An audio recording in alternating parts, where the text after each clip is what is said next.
What can you tell me about the property? Well, I've done this, I've done that, I've improved the property, it has a new HVAC, it has a new roof, we put hardwood floors on it. Okay, fantastic.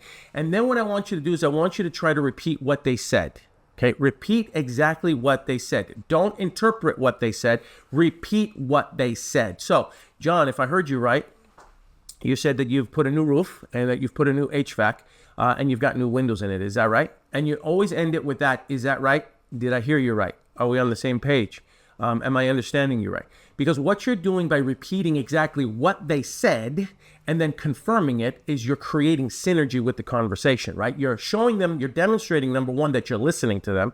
But number two, you're getting them to say, yes, did I hear you correctly? Are we on the same page? Is that what you told me? And you keep doing that, people will hear your body language through the phone. That's really important. People will hear your body language through the phone, okay? Let that sink in.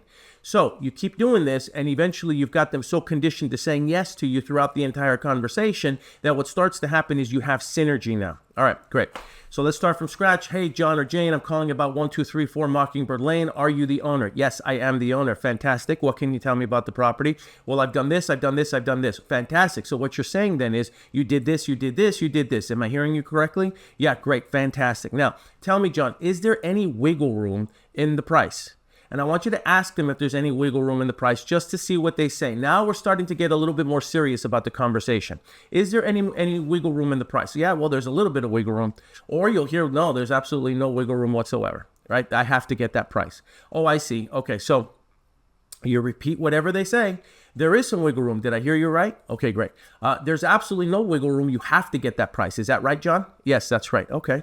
All right, no problem. So if, and I'm not saying I can, but if I can get you that price, John or Jane, what kind of a time frame are you looking for? Right? So now look what you've done. You've gone through this conversation. You've asked them some questions. You've developed some type of synergy with that conversation. You've got them to say yes to a few of your acknowledgments, acknowledging what they just told you, and you're getting them to repeat yes to you. And now you're getting down to the price. You want to know if there's any wiggle room, and then you're moving on to now if. I didn't say I could, but if I can get that price, what kind of a time frame are we talking about here, John or Jane?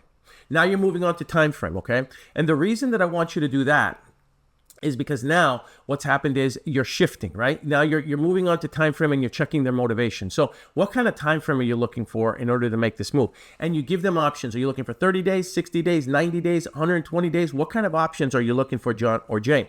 Let them pick.